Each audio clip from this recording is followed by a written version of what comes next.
Greetings from LA, my dear friends. This is Daisuke, and I very much hope that this video finds you well and in very good spirits wherever you are in the world. And today, if you don't mind, I would very much like to continue on with our journeys, our discussions, our discoveries, and our explorations with respect to the recent releases made by the label which is associated with the Criterion Collection, the Criterion Channel, and JANUS Films. And that label, the Blu-ray label, is JANUS Contemporaries. The JANUS Contemporaries lineup continues very strongly, and I think this is the last of the 2024 releases under the JANUS Contemporaries lineup, which I understand will continue with the same degree of strength in 2025. But before we enter 2025, my dear friends, let us speak about one more JANUS Contemporaries 2024 release, and that is a work which is described as being from the year 2023, and the name of the filmmaker is Ryusuke Hamaguchi, and the name of the work in Japanese is Aku wa sonzai shinai, and it's known in English as Evil Does Not Exist.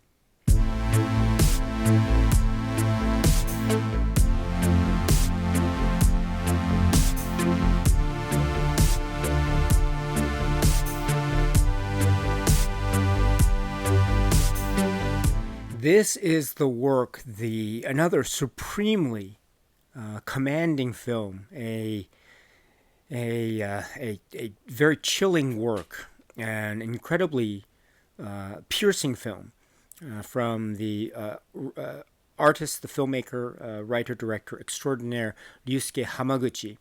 And we have the music by Eiko Ishibashi.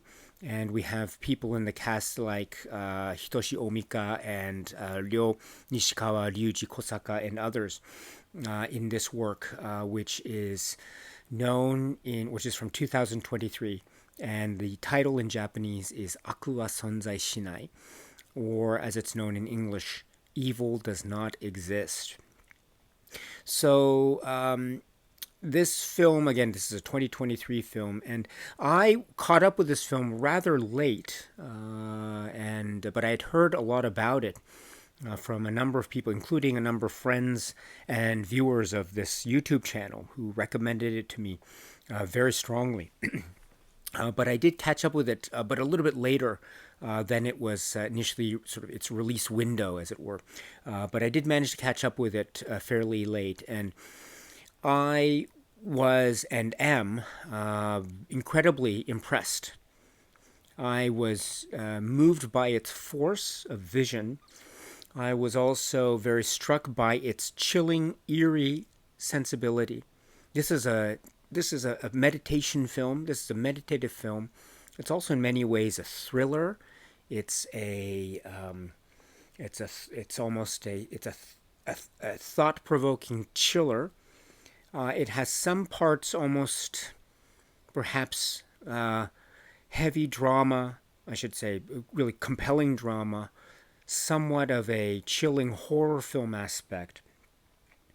Tones that have the sense of the inspirational, sort of overpowering inspirational sense of nature, and especially the celebration of the beauty of the congruity between, say, humanity and nature being able to find some kind of tranquil peace of coexistence in the form of the village, the town village that is it's the primary environmental setting of this film, the Mizubiki village area, where we see the residents seemingly inhabiting the woodlands area that's also prized for its perceived purity of water, as well as other grandness and beauty of the natural serene setting, which is in sort of the provincial area of Japan, separated from the urban centers of Japan like Tokyo, which is a key point. So on the one hand, the film Evil Does Not Exist appears to capture this serenity where, to the extent possible, humanity and nature can seem to coexist in a way that's not just peaceful, but quite inspirational and very beautiful. But there are also chilling undercurrents to this, and which could be said to be driving the plot of this. And maybe I've already begun to explain the plot or story structure of this by already introducing the aspect of the village area. But another thing that happens quite abruptly in this film is the entrance of two characters from the outside who are representing the interests of sort of a company interest in a what's referred to as a glamping site, a sort of a camping site, which is also kind of set forth in terms of luxurious camping site ground facilities, and also sort of hotel or resort type complex designed for tourists that are interested in a kind of camping experience in natural settings in Japan. So the interest in developing this glamping site project, or to promote this, and also to explain the progress, or to explain the process of the project of the development to the residents, falls upon the responsibility or the shoulders of two characters. This is Takashi and Mayuzumi, who are two people who work for a company that is essentially a sort of the company isn't necessarily a real estate development company per se, but it's more like a talent agency type that's working in sort of entertainment industry in Tokyo or in Japan, but they've gotten their hands on the opportunity to develop real estate in order, among other things, to have different sources, or to diversify a kind of company portfolio. That's the assumption anyway. And there's a sort of corporate tinged pressure that's placed on the shoulders of these two company people to really not just be sure that the project goes smoothly and successfully, but also be sure that the residents of the town, which is the location of this project, to be sure that the residents of the town are peacefully willing to go along with their plans. But herein lies a source of tension, because the town's people are, during a very key scene and early on in the film, are very far from being complacent in the plans. On the contrary, they voice their concerns very vocally and quite directly, and in the sense of some people, in very strongly in disagreement tones. Because, among other things, it is their fear that this project will, based upon, say, the placement of facilities and also water systems and sewage systems that are needed to cater to the needs of the customers and guests, etc., that the placement of these facilities, etc., will somehow not just upend the peaceful tranquility of nature, but also perhaps pollute or contaminate the water supply, and also the really upend and create a kind of destroy the harmonious balance of nature, thus not just creating a long-term impact upon the community and also the wildlife and the environment, but also economically having the potential of really fundamentally altering the very essence of the town to something that perhaps is not wholly desirable from the viewpoint of the residents who are attending this key meeting session. Of course, there are different arguments that can be made in terms of the economic benefit, but the point is that there is a real tense tension between the project development side of things, as represented by these two employees that are tasked with the not enviable position of trying to convince the townsfolk to go along with the plan on the one side, and also the townsfolk, the residents, on the other side, who are very displeased. But they voice it in different ways. So this is setting up a kind of balance of disquieted unbalance, if you will, between two very diverging agendas. And so the clash of these agendas is one of the backdrops, if you will, of the intense drama and real tension of the film. That's a kind of macro, broad stroke approach to it. But then if we go into the intimate micro strokes, which Hamaguchi and company, I think, are so commanding in terms of the way in which they capture the intricacies of, say, human reaction and interaction.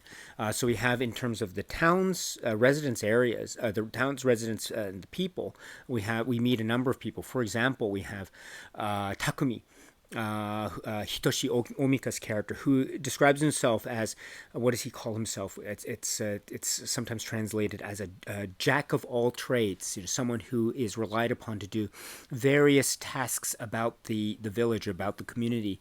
For instance, maybe fixing or handling some matters, or maybe chopping wood, or doing other things in terms of and finding wasabi spice, which is also very important for the noodle restaurant, which is also run by local community members, etc. So he is a member and a friend and a part of the community for all, and he's there also with his young daughter, Hana. Who also have moments together and interactions and their own, say, explorations of nature, where things like the treatment and handling of the animal wildlife, such as the deer, the fawns, and what happens to them when they have very violent run-ins with, say, hunters or the like in the area, in the woodlands area. But this interaction between humanity and nature is expressed in this maybe serene, quiet or serenity in the form of the human story, such as Takumi's story on the one hand. But then on the other side, the employees who are tasked with the unenviable position of trying to explain the situation. This is the Ryuji Kosaka character, who is Takahashi, and then Ayaka Shibutani's character, who is Mayuzumi. And they also seem to be coming at this from different, maybe slightly converging, but also slightly different perspectives. And this also comes through in terms of their tensions between, say, their level and their bosses. The bosses seeming to having an unsympathetic eye towards the residents' concerns, while maybe Takashi and Mayuzumi might be more inclined to listen to the concerns that are voiced, and also maybe be more sympathetic concerns. Although there might be a tension between the two of them as to which of them tends to be more sympathetic over the other. But therein lies a kind of plot that's hatched, which may or may not be authentic and genuine, whereby the company people would like to try to befriend one of the residents. This is the Takumi character, to try to get him to be not just a liaison between the two sides, but also maybe help to the company to try to convince the residents to let them go along with the plan without any kind of vocal disagreement. And thus, essentially, maybe trying to befriend Takumi, or maybe another cynical way of looking at, maybe they're trying to use Takumi.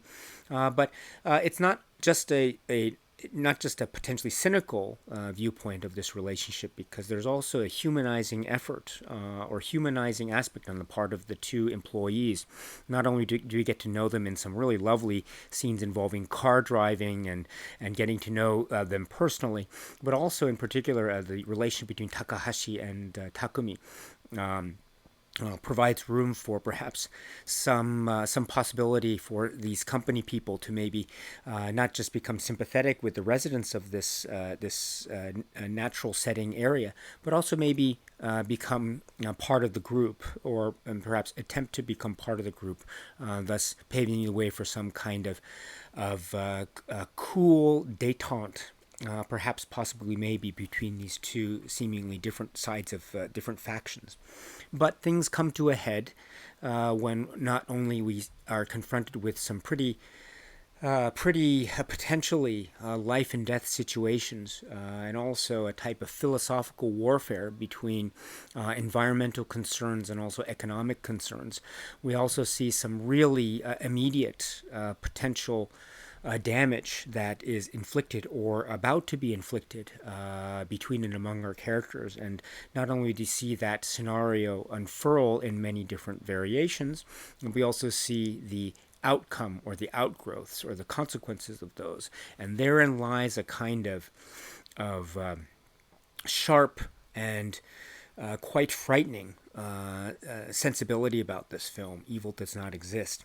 I mean, we've mentioned the motif of nature and humanity. There's a sense in which one way of looking at that relationship is a kind of peaceful serenity. But what also we must understand, or at least the film I think gives us room to consider and ponder, is that this idea of humanity and nature also carries with it a heavy weight of burden, and also carries with it the possibility of death and destruction, because nature is not always forgiving, and the idea of a type of impending sense of natural flow might be congruent with the needs of humanity, but might run counter against the needs of humanity, and in which case that might come with it certain, say, consequences of a very grave and life and death stake situation. And we see a humanity in our characters, the human characters, perhaps present themselves from a humanity standpoint, namely being unable to confront the demands of nature, or perhaps we might see our human characters in an eerie kind of chrysalis fashion, perhaps seen to be mirroring, or perhaps even adapting to, or perhaps even revealing their quote-unquote nature sides, or quote-unquote dark sides, because after all, there is a good side to human nature, and there's a good side to nature. There's also a dark side to nature, and perhaps the notion of nature and human nature in that construct become one and the same. There's a good side to nature, there's a good side to human nature, there's also a quote-unquote dark side to nature, and thus there's also a dark side to human nature. And I think what the grand beautiful design of Evil Does Not Exist is really getting at the heart of this, and not willing to answer the question directly, because it's a very complex question that I think yields very many possibilities in the context of this stories, the film, the world, the landscape of Hamaguchi's story, and also the Ishibashi music, but also sort of stand-in for many other considerations, as well as being, I think, a combination of many different genres that are very compelling and quite entertaining, and also quite elliptical and very hypnotic, thus creating for very compelling cinema indeed. Speaking of the hypnotic and elliptical nature of this, I mean, there's some shots that are very structured, like sweeping tracking shots looking upward that open the film in terms of the sky through the trees and the branches in a very structured way. So there's a sense of capturing the beauty, but capturing it in a way that seems almost very cold and distant, thus giving rise to the possibility of these shots engendering a sense of an enthralling respect of the commanding beauty of nature on the one hand, but also a kind of cold a fear that is engendered in terms of the almost the barrenness and the unforgiving nature of nature itself. And so I think this is the nuances added on quite effectively in terms of the, one can say, the very nuanced tone of the Ishibashi music as well, thus giving rise to a very nuanced and I think balanced tone that is suggesting a sense of quiet but also disquiet, a sense of balance but also the potential for a kind of imbalance. That's where the frightening, and that's where the scariness, and that's where the chilling, eerie nature of the proceedings I think comes through and shines quite brilliantly indeed. This work is yet another example of Hamaguchi's, I think, brilliance and greatness. I mean, there are scenes, for instance, every scene is so compelling.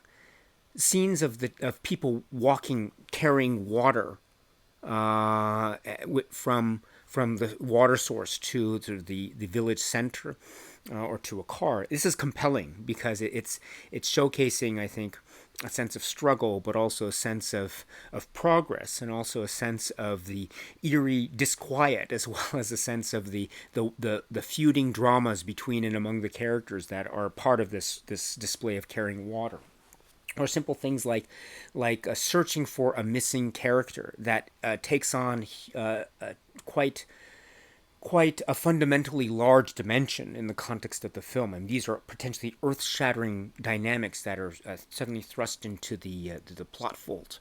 Or things like, as I mentioned, a very confrontational information meeting about the glamping campsite development project that has in turns a sense of the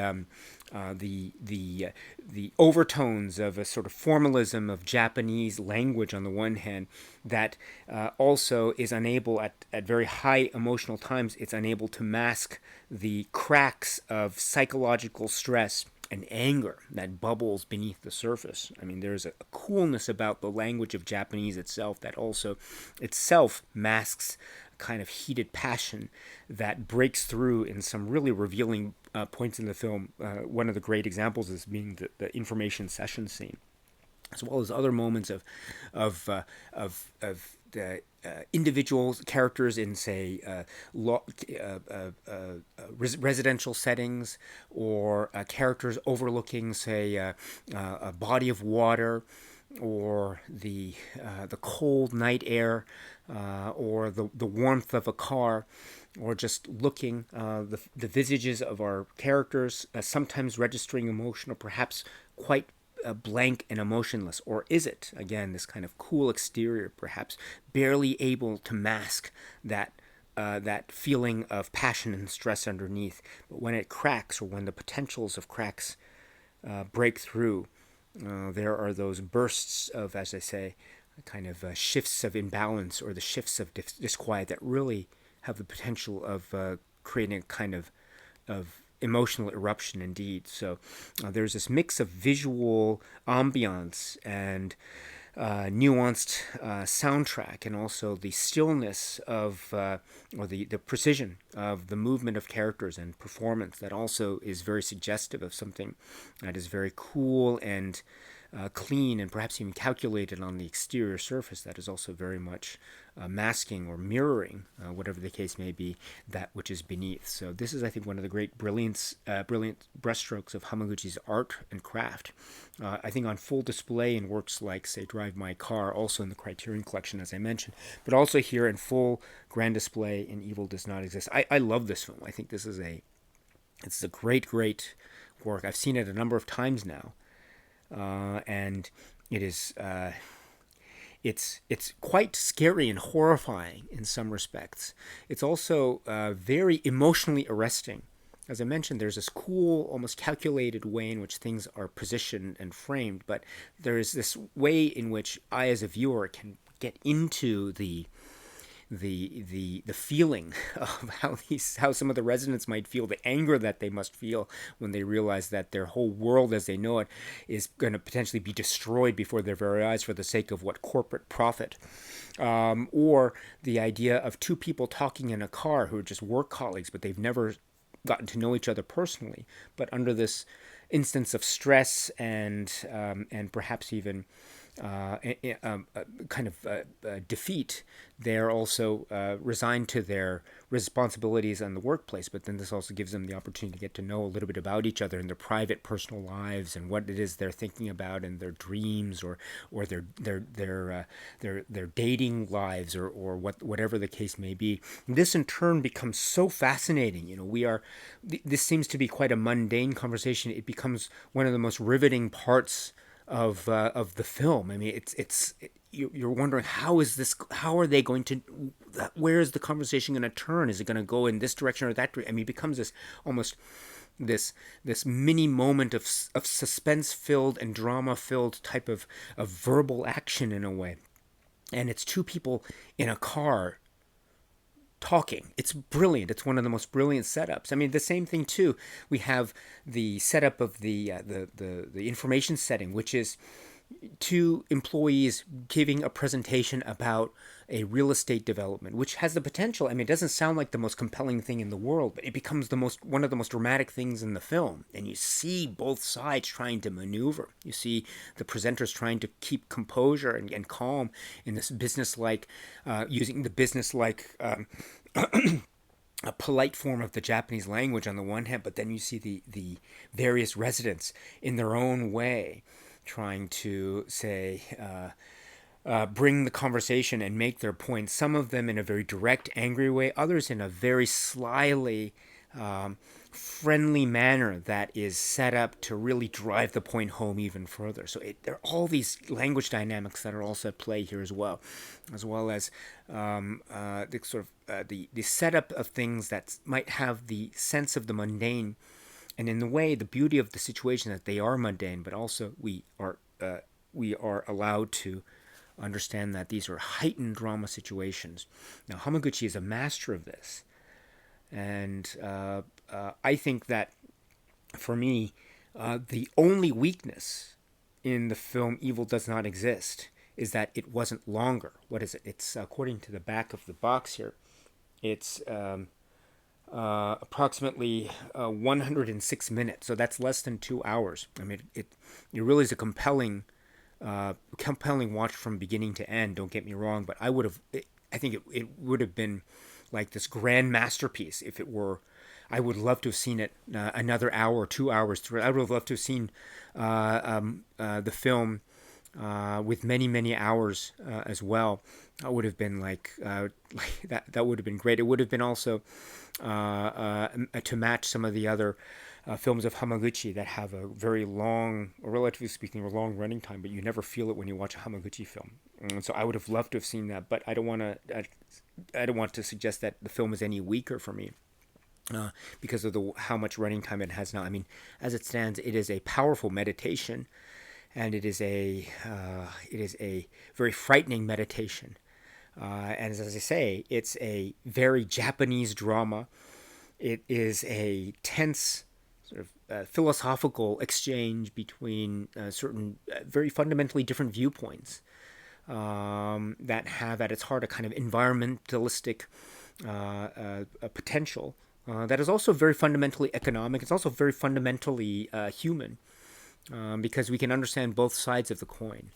But while that debate, that philosophical debate rages on, we have moments of rage and moments of anarchy and moments of power and bliss and serenity and quietude, and also horror and chills and an eerie setting, as I say, that are being exuded by a film and a story that does not, I think, on a very purposeful level and on a brilliantly artistic level, does not yield its answers so readily, which I think is one of the great strengths of this.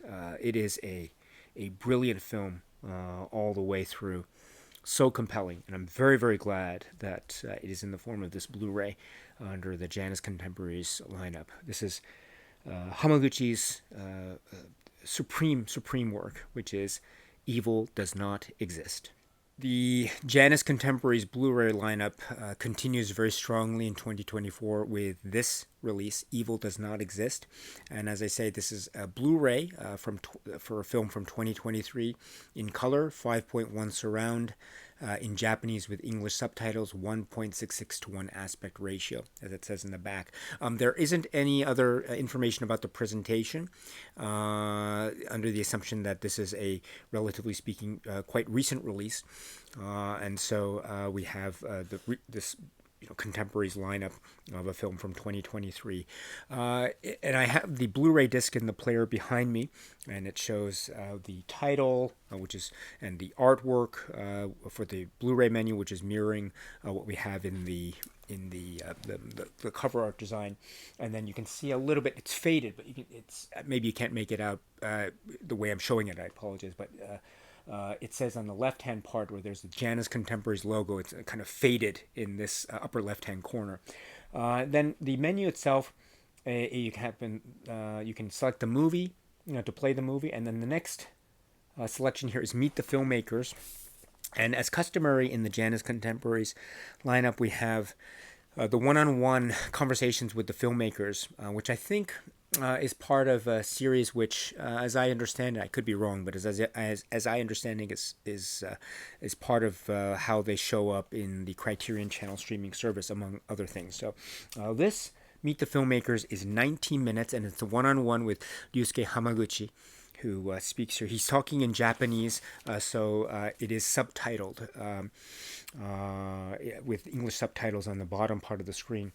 This is really great. Hamaguchi he's so modest and so soft-spoken, and he's so direct, and he's very precise about his way of speaking, his thought process. It's a real delight to listen to him speak about his works, and so this is another great example of this. And so he was talking he talks a little bit about some of his inspirations and some of the films from some of the films and some of the filmmakers that he really admires and respects. And he mentions people like Eric Rohmer, and he also mentions Howard Hawks, and he also mentions John Cassavetes, and talks about Howard Hawks and the camera positioning and the like. And also this gives rise to a little bit of an introduction to Hamaguchi and some of his early work and his experience as a documentarian, a filmmaker. And then also he speaks about another film that he did prior to this, which is called Drive My Car. And if you haven't seen Drive My Car, oh my goodness, that's another great one. Really, really great. But he wanted to work with the artist and musician Eiko Ishibashi. And in fact, Ishibashi invited Hamaguchi, according to what Hamaguchi says, invited Hamaguchi to again collaborate with some kind of maybe a composition of hers, and then some accompanying visual medium. So it was an invitation from the musician artist, and Hamaguchi was very intrigued and wanted to do it. And at first, the idea of geography, the idea of nature and environment came up. But then when he was writing the script or trying to come up with ways to integrate the music into some kind of visual form, it came from that. And so and his work, as he describes it, is something that itself is not, in terms of one of its integral, say, components, it does not seek to be understood. That's what he says here, which I find incredibly profound. That doesn't make it inscrutable, I would say. It makes it... It doesn't make it wholly non-penetrable, but what it does, it makes one curious to try to understand what's going on, which I think is one of the great strengths of this. I mean, it really draws you in with that sense of curiosity. And then when things happen, and there are a lot of surprises that occur in the context of this film, Evil Does Not Exist, the plot of this film, when certain surprises do occur, they are quite potentially quite unsettling indeed to the viewer, thus causing a lot of thought and consideration and interpretation about what is indeed going on, and thus inviting a lot of rewatch along the way. And I would say that is a function of Hamaguchi's work overall. There is a sort of hypnotic quality that makes everything about it so engaging, because there's an innate curiosity, I think, that is awakened in one when one watches his work. So this is definitely, and I'm so glad that he mentioned that here. It seems consistent with a way of approaching his work writ large. And he does mention the great work of the photographer, the director of photographer, Yoshio Kitagawa. They're mentioning of his desire to try to set up a certain visual style. There are moments in the film that have certain stationary moments or long tracking shots, as he mentioned. And he talks too about, for the most part, about 80 or maybe, what does he say, about 90% of the film was as planned. And so there is a very strong, rigid structure that was adhered to for the most part, although there were certain moments of expansion or development beyond what was already pre-planned. He also speaks too about working with the actors, such as Omika, who was at first the driver who drove around for locations, and so he wasn't considered at first to be the main lead, but there was something about his face, something about the way he carried himself, this type of almost a seemingly tranquil, serene, quiet, modest, soft-spoken aspect that also hid potentially something underneath. It was exactly the quality that he was looking for. And so when Hamaguchi asked the driver to be an integral part, the star of the film. I think he was very impressed indeed. So another instance of Drive My Car coming to sort of a full-bodied life, in a manner of speaking, in the hands of Hamaguchi. I love it. I absolutely love it.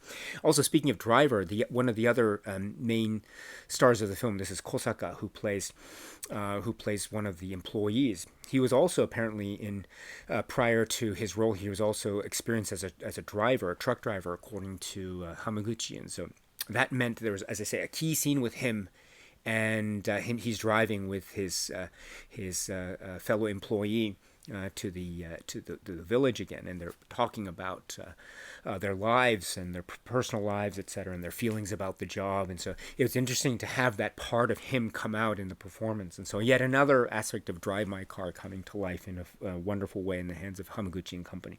Also, speaking about the other employee, who's played by Ayaka Shibutani, she also features in past works of Hamaguchi. So he also talks too about the film as a thriller. I mean, this is also a thriller film.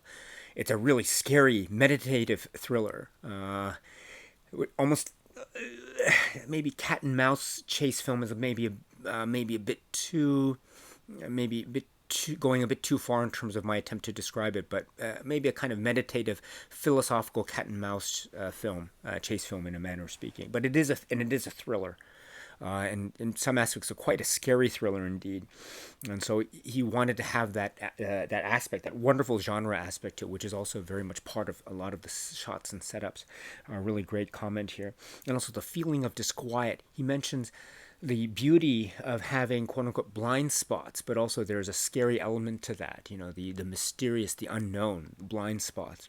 There's something very, very refreshing and liberating, but also incredibly frightening about the unknown. And so it seems that is embodied in a lot of things that are, again, not readily accessible or not readily penetrable. But again, a feeling of some kind of knowledge or a forethought, but also a feeling of totally being out of one's depth. This is a very uncomfortable positioning to be in, and when it's done in a way that's very beautiful and majestic, that's carrying you through with a tonal, slightly atonal quality to the music, which is itself very breathtaking. And with very compelling characters that are backed up by brilliant performances. We have, I think, the makings of quite a wonderfully elliptical and mysterious and quite beautiful work indeed, that, as I say, is many things at once. It's also a thriller, it's also a philosophical, meditative quality, it's also a very heavy human drama, it's also quite a scary, eerie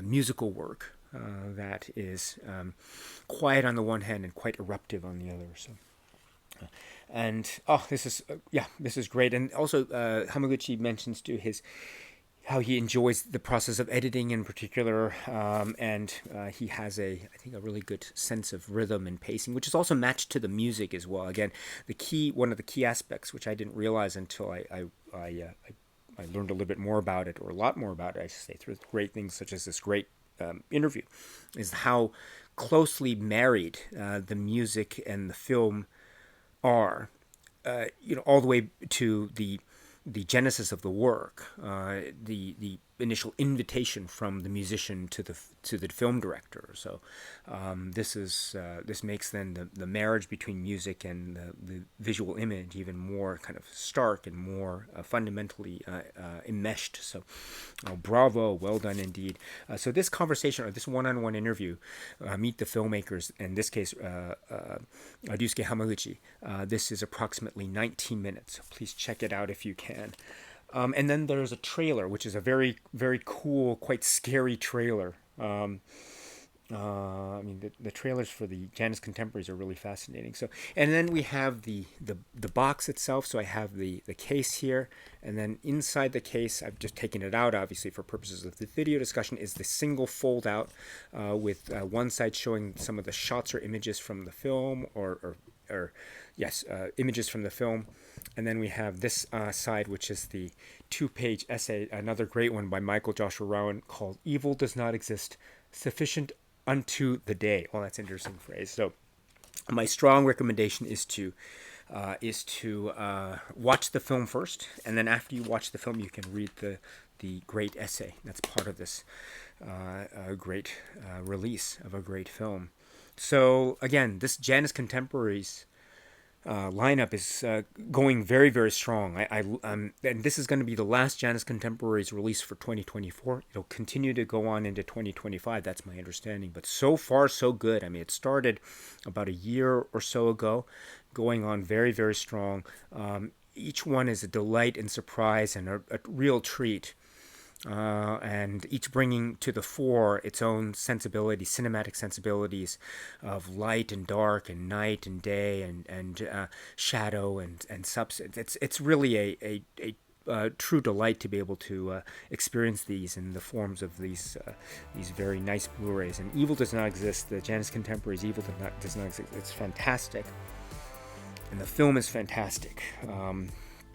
It's another tour de force.